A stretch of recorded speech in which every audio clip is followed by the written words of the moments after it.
प्रदेश कांग्रेस की महिला विंग की अध्यक्ष सारिका सिंह जी हमारे साथ हैं और तमाम उन बिंदुओं को लेकर आज हम बातचीत करेंगे। जय हिंद सभा से लेकर के धरातल के मुद्दों की चर्चा आज हम करने की कोशिश करेंगे। जय हिंद सभा से आपने मन से संबोधित किया, एक संदेश आपकी ओर से भी गया, और क्या आपको लगता है कि आज जो मोटिव था वो सक्सेसफुल रहा कांग्रेस पार्टी का?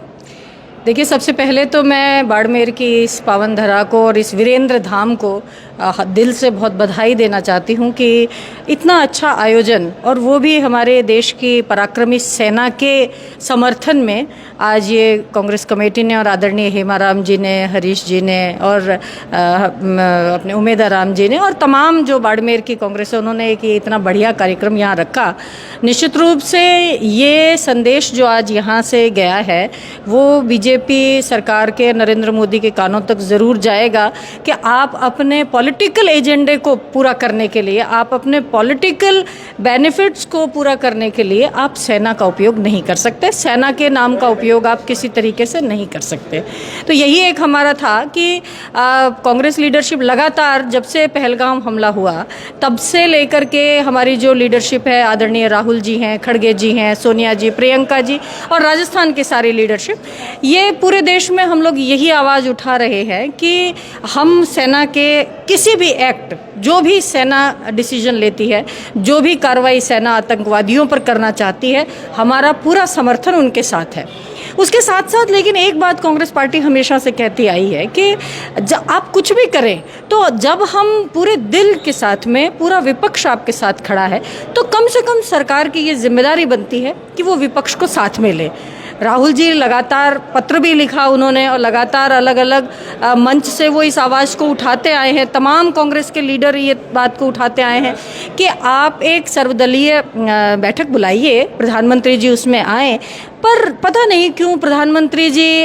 जवाब देने से क्यों डर रहे हैं, जबकि कांग्रेस पार्टी उनके साथ है। हम उनके किसी भी डिसीजन में, क्योंकि जहां देश के गर्व का, गौरव का, सेना के पराक्रम का और इस देश की इंटीग्रिटी का सवाल आता है, कांग्रेस पार्टी वहाँ कोई कॉम्प्रोमाइज़ नहीं करती है और हम खुले दिल से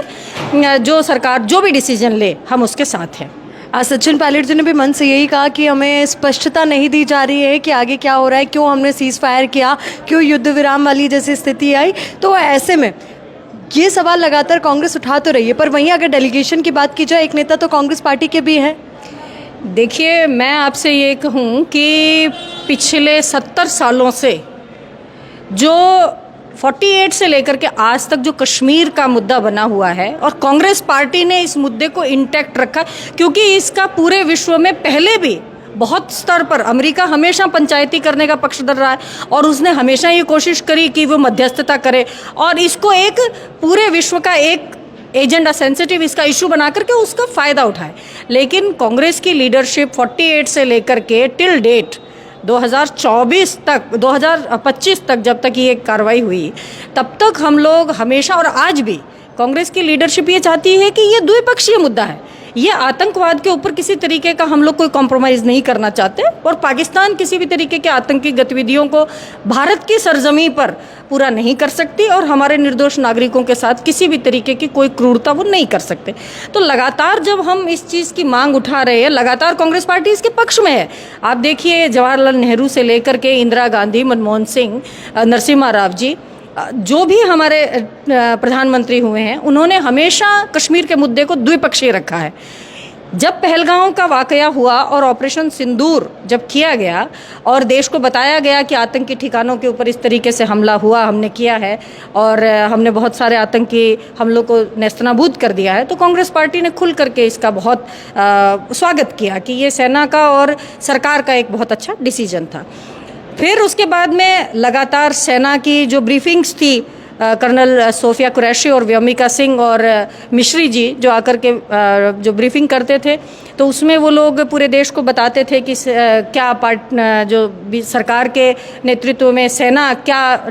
एक्टिविटीज़ कर रही है, क्या डिसीजंस ले रही है और किस तरीके से वो सरहद पार आतंकियों को अपना निशाना बना रही है। महिला आर्मी ऑफिसर्स को मौका दिया गया है प्रेस ब्रीफिंग को ब्रीफ करने का और ये एक पूरा मिशन कह सकते हैं उनके हाथों में, उनके कमान उनके हाथों में थी। तो ऐसे में एक महिला नेत्री होने के नाते उस वक्त आपके मन में क्या भाव था? निश्चित रूप से ये इस पूरे देश की जितनी भी महिलाएं हैं, बहनें हैं, बेटियां हैं, माएँ हैं, उनके लिए एक बहुत गौरव और बहुत गर्व का विषय है कि देश की दो ऐसी बहादुर बच्चियों ने, जब पूरे देश में एक भय का, आतंक का और एक कन्फ्यूजन का सा माहौल था कि क्या हो रहा है, ऐसे समय में उन दोनों बहनों ने, उन दोनों बच्चियों ने, अफसर्स ने कितने सुंदर तरीके से और कितने सधे हुए शब्दों में पूरे देश को एक मैसेज दिया कि यू नीड नॉट वरी, है ना, सेना बैठी है और सेना अपना काम कर रही है और देशवासियों को डरने की ज़रूरत नहीं है। और उनके शब्दों ने पूरे देश के अंदर एक बहुत हौसला बढ़ाया। तो निश्चित रूप से मैं अकेली नहीं बल्कि पूरा देश और इसके ऊपर गर्व करता है। और मुझे निश्चित रूप से इस बात का बहुत ही गर्व है कि मैं भी एक महिला हूँ और हमारी बच्चियों ने एक ऐसी विकट परिस्थिति के अंदर, जब पूरे देश के अंदर भय और तनाव का माहौल था, हम सब देशवासियों का हौसला बढ़ाया। बिल्कुल। और महिला नेत्री होने के नाते आपसे ये भी जानना चाहूँगी कि अभी अगर हम ऑपरेशन सिंदूर और ये तमाम स्थितियों के इतर अगर बात करें प्रदेश कांग्रेस की, तो महिलाओं की भूमिका को किस तरीके से और आगे बढ़ाया जा रहा है? क्योंकि महिला सशक्तिकरण में एक मुद्दा ये भी है कि महिलाओं का नेतृत्व महिला करे। निश्चित रूप से देखिए, जो आप बात कह रही हैं, उठा रही हैं, कांग्रेस पार्टी तो इसको बहुत पहले से उठाती आई है। आदरणीय सोनिया जी ने 33% आरक्षण की पुरजोर कांग्रेस पार्टी ने उनके नेतृत्व में ये मांग उठाई और राज्यसभा में, क्योंकि हमारे पास में उस समय था हमारे पास में बहुमत और हमने राज्यसभा में इसको पास कराया। बट क्योंकि हमारे पास में लोकसभा के अंदर मेजॉरिटी नहीं थी और दूसरे दलों ने हमें साथ नहीं दिया और ये 33% आरक्षण का जो मुद्दा था महिलाओं का, वो ठंडे बस्ते में चला गया। लेकिन कांग्रेस पार्टी ने इस मुद्दे को सिर्फ एक पॉलिटिकल मुद्दा नहीं है, क्योंकि कांग्रेस पार्टी ये सोचती है, आप गांधी जी से लेकर के, महात्मा गांधी से लेकर के सोनिया गांधी जी और राहुल गांधी जी तक, आप अगर मनमोहन सिंह जी थे, नटवर सिंह जी थे, लाल बहादुर शास्त्री जी थे, जवाहरलाल नेहरू थे, सभी लोगों ने इस चीज़ के ऊपर जोर दिया कि इस देश का या किसी भी देश का तब तक आप एक्चुअल डेवलपमेंट नहीं कर सकते जब तक कि महिलाओं को उसमें आप पार्टिसिपेट नहीं कराएंगे। महिलाओं की भागीदारी देश के डेवलपमेंट में नहीं होगी, तब तक सही मायने में कोई भी देश विकसित नहीं बन सकता। प्रेजेंट सरकार को, प्रेजेंट गवर्नमेंट को आपको क्या लगता है किन क्षेत्रों में और प्रयास करना चाहिए ताकि महिलाएं सशक्त हो, बेहतर कर पाएँ और महिलाओं की सुरक्षा जो हमेशा से एक बड़ा सवाल रही है वो और ज़्यादा बेहतर? देखिए, ये डबल इंजन की सरकार तो पंचर खड़ी है।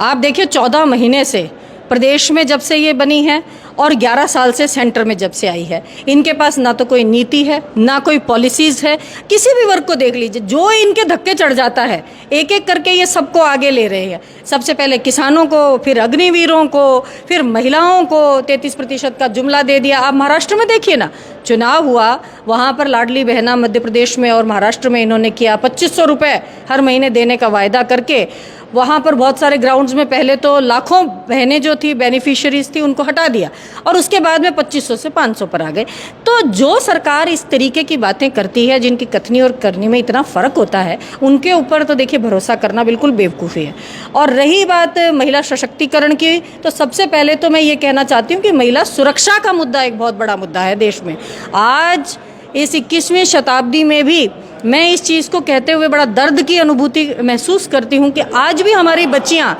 निडर होकर के घर से नहीं निकल सकती हैं, क्योंकि सरकारें उनको संरक्षण नहीं दे रही हैं। अगर किसी बच्ची के साथ में कोई दुर्घटना या कोई इस तरीके की वारदात होती है, तो उस बच्ची को तुरंत न्याय मिलने की जगह उसको कई जगह जा कर के और अपने बारे में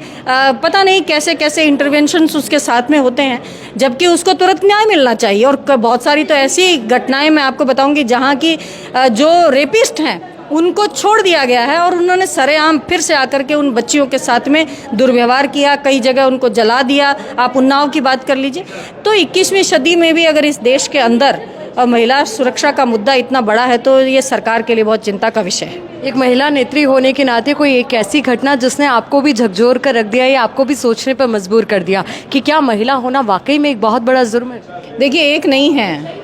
नहीं है। हर दिन जब आप न्यूज़पेपर सुबह खोलते हैं तो सबसे पहले उस न्यूज़पेपर को पढ़ कर के खुद के अंदर, मैं तो ये कहूँगी कि गिल्ट भी आता है, एक अंदर तकलीफ़ तो होती ही है, साथ में एक अपराध बोध भी आता है कि हम समाज के एक फ्रंट उस पे स्टेज पे हैं, हम प्रतिनिधित्व करते हैं, लेकिन फिर भी आज भी मैं महिला नेत्री होने के नाते, एक महिला कांग्रेस की प्रदेश अध्यक्ष होने के नाते अपने आप को ये महसूस करती हूँ कि मैं उन बच्चियों के साथ में, उन बहनों के साथ में जिनके साथ हर रोज़ कुछ ना कुछ गलत होता है, हम उनके साथ में अभी भी कुछ नहीं कर पा रहे हैं। विपक्ष के स्थिति तब और ज़्यादा ज़रूरतमंद हो जाती है, या कहें कि और ज़्यादा ज़रूरी हो जाती है, जब एक मजबूत विपक्ष बनाने की बात हो, ताकि वो हर मुद्दे को जनता के साथ खड़ी होकर लड़ सके, चाहे मुद्दा महिलाओं का है हो या आम नागरिकों की सुरक्षा का। देखिए, बिल्कुल आप सही कह रही हैं, मजबूत विपक्ष का होना बहुत ज़रूरी है। और यही कारण है, आप देखिए कि 2024 का जो पार्लियामेंट इलेक्शन आया, इन्होंने बहुत तेज़ी से पूरे देश के अंदर इनके नेताओं ने कहा था अब की बार 400 पार और फिर हम संविधान बदल देंगे, और कैसे जनता ने इनको बिल्कुल से इर्रेलेवेंट कर दिया और ये 230 के लिए भी जूझते रहे। और आज भी ये बैसाखियों की वो चंद्रबाबू नायडू जिनके साथ में इन्होंने क्या किया था। लेकिन आप देखेंगे तो एक ब्रॉड स्पेक्ट्रम में पाएंगे कि राजनीति के अंदर किसी की कोई मौलिकता नहीं होती है। वो चंद्रबाबू नायडू जिनके साथ में इन्होंने इतना दुर्व्यवहार किया, उनके साथ में आज ये सरकार में खड़े हैं। आप नीतीश बाबू को देख लीजिए कि वो सुबह किसके साथ होते हैं, शाम के किसके साथ होते हैं, लेकिन क्योंकि बीजेपी को सरकार बनाने के लिए थी तो उनके जाके घुटने में उनके पैरों में पड़ गए और उनका समर्थन लेकर के सरकार बनाया। लेकिन विपक्ष क्योंकि मजबूत है, आप वक्फ को देख लीजिए, बहुत सारे हैं जहां पर इनको अमेंडमेंट करने पड़े, जहां पर इनको सोचना पड़ा। और आज आप इस मुद्दे पर देख लीजिए कि पूरे देश के अंदर कांग्रेस पार्टी सेना के समर्थन में, ऑपरेशन सिंदूर के समर्थन में खड़ी है। और हम पूरी जोर से कांग्रेस पार्टी और लीडरशिप हमारी ये कोशिश करेगी कि ये सरकार कोई भी ऐसे मुद्दे जो जनता के हित के मुद्दे हैं, उनके विपरीत जाकर के इस देश हित के विरुद्ध में कोई काम ना कर सके। चलिए, इन तमाम मुद्दों के उतर कल एक रैली होती है जिसको लेकर चर्चाएं बहुत ज़्यादा होती हैं। हनुमान बेनीवाल एक रैली को बुलाते हैं, एक बड़ी जनसभा होती है, वहाँ पर काफ़ी संख्या में युवा पहुँचते हैं, उसको लेकर क्या आपकी राय? देखिए, हनुमान बेनीवाल की रैली ये उनकी अपनी व्यक्तिगत राजनीति है, वो किस तरीके की राजनीति करते हैं। काफ़ी संख्या, देखिए, जनसमूह उमड़ा तो मैं उनको बधाई देना चाहूँगी कि अच्छी बात है, उन्होंने लोगों को बुलाया और शायद उन्होंने उन लोग जो उनकी रैली में आए उनके मुद्दों को उन्होंने उठाने की कोशिश की, और उन जो आए वहाँ पर उस रैली में उनको उनसे कोई उम्मीद लगी होगी, इसलिए वो आए। हनुमान बेनीवाल का अपना एक राजनीति करने का तरीका है, इसके बारे में मैं बहुत ज़्यादा आपको नहीं बता पाऊँगी। और वैसे वो हमारे इंडिया अलायंस का हिस्सा है, हमारे लिए बहुत सम्माननीय है, तो अच्छी बात है कि उन्होंने अच्छी रैली की, मैं उनको बधाई देना चाहती हूँ। बाड़मेर की बेटियों को संदेश आप देना चाहें हमारे मंच के माध्यम से? बिल्कुल, मैं बाड़मेर की बेटी और पूरे राजस्थान की बेटी, पूरे देश की बेटियों को ये कहना चाहूँगी कि राहुल जी हमेशा कहते आए हैं कि डरो मत। निश्चित रूप से डरने की कोई ज़रूरत नहीं है। बेटियों को खड़ा होना पड़ेगा आत्मसम्मान के साथ में और आत्मविश्वास के साथ में। आगे बढ़िए, हम लोग आपके साथ हैं, और जब आप आत्मविश्वास और आत्मसम्मान के साथ में पूरी मेहनत के साथ आगे बढ़ेंगे तो निश्चित रूप से आपको अपने सपने पूरे करने से कोई नहीं रोक सकता। चलिए, बहुत बहुत शुक्रिया। सारिका जी हमारे साथ थी, जो आज थार नगरी बाड़मेर में पधारी और जय हिंद सभा को उन्होंने संबोधित भी किया, हमसे खास बातचीत भी की, और इस खास बातचीत के जरिए खास संदेश आप सभी तक।